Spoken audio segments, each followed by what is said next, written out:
क़ौमी assembly Israeli अगराई खिलाफ़ 18 मंजूर करे वरितो। वफ़ाक़ी वज़ीर शाज़िया मरी जो चवणु आहे त मुल्क जी सूरत हाल ख़तरनाक ऐं सियासी मुआशी इस्तेहकाम जी ज़रूरत आहे। आइन सां हथ चुरांद कई वई त मुल्क कमज़ोर थींदो। क़ौमी असम्बली जो इजलास स्पीकर राजा परवेज़ अशरफ जी सदारत हेठि थियो, जंहिं में मस्जिद अक्सा में इसराइल अगराई खिलाफ़ मज़म्मती 18 मंजूर करे वरितो आहे। इजलास खे तलब कंदे वफ़ाक़ी वज़ीर शाज़िया मरी चयो त अदलिया खे ज़ुल्फ़िकार अली भुट्टो जो केस नज़र छो नथो अचे। सदारती रेफरेंस खे 12 साल थी विया आहिनि पर इन ते कार्रवाई न कई वई आहे। इन चयो त इमरान ख़ान करप्ट तरीन शख़्स आहे, सभिनी लाइ लेवल प्लेनिंग फील्ड हुजणु घुर्जे। शाज़िया मरी चयो त पाकिस्तान में चूंडूं हिक ई वक़्तु थियणु घुर्जे। मुल्क गैर यकीनी वारी सूरत हाल बर्दाश्त न करे सघंदो। Soomro wallpapers and PVC panel shop 3D wallpapers की वसी रेंज जो आपके घर को बनाए आपके ख्वाबों की तरह खूबसूरत। बेहतरीन क्वालिटी के वॉलपेपर्स और सीलिंग्स बेहतरीन कलर्स और डिजाइन्स में दस्तयाब हैं।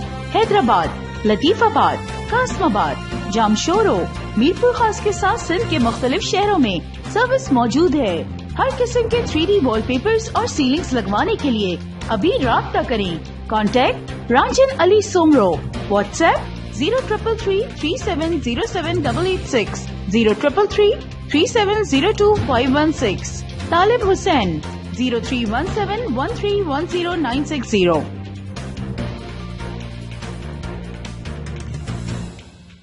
मज़ीद ख़बरनि ऐं तफ़सीलात लाइ विज़िट कयो असांजी वेबसाइट www.awamiNewsHD.com ऐं ॾिसंदा रहो अवामी न्यूज़ HD।